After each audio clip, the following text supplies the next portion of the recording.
Hey everyone, it's Jenny from jccards.com, and today I've got 3 cards to share with you, all of which are using a similar technique. I'm using powdered watercolours alongside embossing pastes.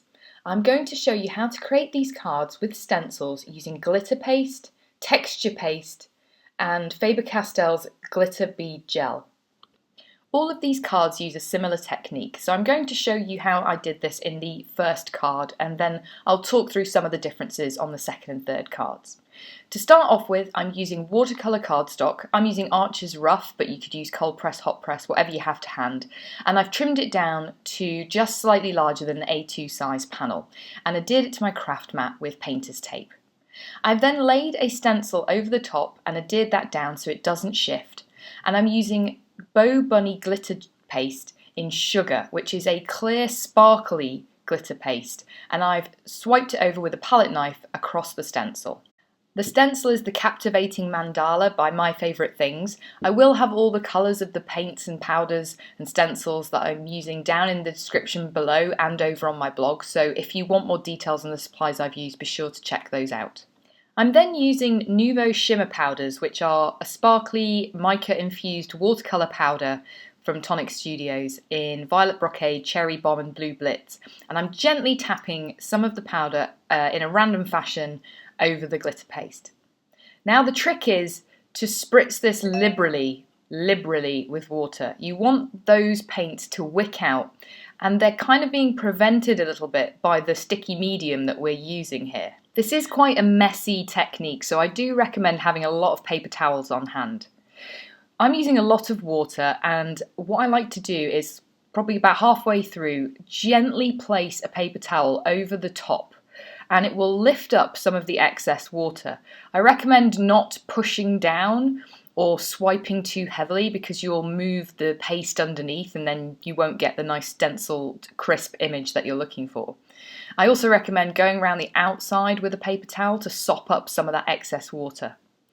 If you feel like you've used too much water or the paint has toned back too much, then you can always go in and add more powder, add more water until you get the right consistency.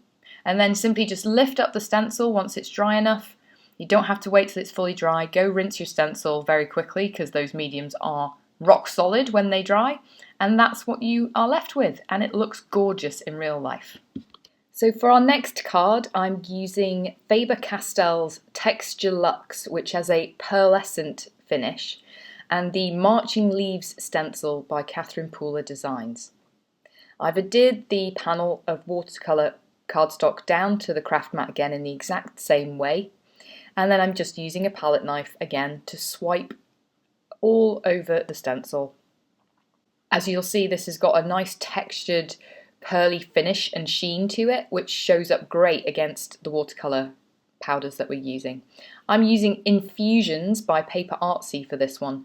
You can use whatever you have in your stash. I'm trying to show you here all of the different types of mediums you can do this with, all of the different watercolour powder brands that you can do this with. I've used Nuvo, I've used Infusions, I'll show you in a second that I used Magicals by Lindy Stamp Gang, but you could use Brushos, colour bursts, whatever you have.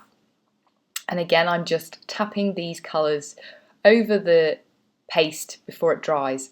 These paints are not sparkly, so I decided to see what would happen if I also added in a little bit of Perfect Pearls in the colour Perfect Pearl with the brush that comes with those powders. And then again, I'm using my distress sprayer to liberally spritz water all over. And you should try and be a little sparing with the powdered watercolours. A little goes a long way, and if you add too much, it can get very, very dark. Obviously, you can lift off the paint with a paper towel. But I was going for each of these 3 cards, with maybe the exception of the last one, I was going for more of a soft colour palette.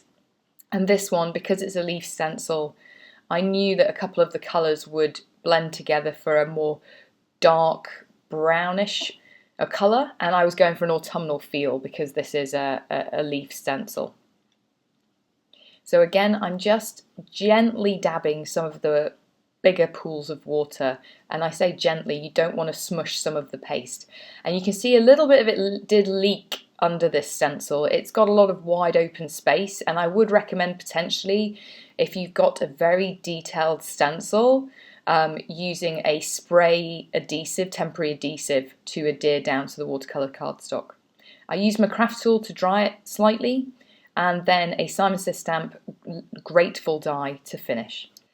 My last card you might have seen featured on my blog a week or so ago as part of the Challenge Me Christmas 2018 challenge with Michelle Lupton, where I challenged her to use powdered watercolour. And I've recreated this card for the purposes of this video to show you how I did it. I'm using the Stained Glass 1 stencil by Simon Says stamp, and this time I have used spray adhesive. It's a very intricate stencil, so I've used temporary spray adhesive by Krylon to adhere it down onto my watercolour cardstock panel. And I'm using Faber-Castell's Glass Bead Glitter Gel, which is awesome. Catherine Pooler went on about this and said how great it was, so I had to grab some, and she's not wrong. In real life, this stuff is so sparkly, it looks amazing.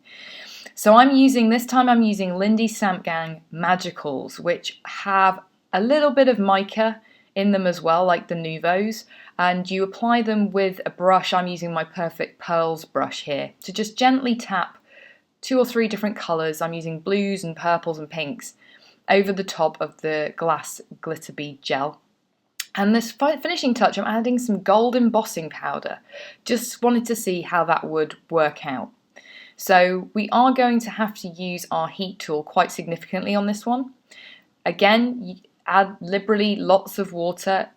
I think I might have overdone it on the watercolour powders here, but that's okay, we can sop it up. And actually, this one I think is probably my favourite of all because of the bold colours that I got here. So don't be afraid, to go bold if you need to.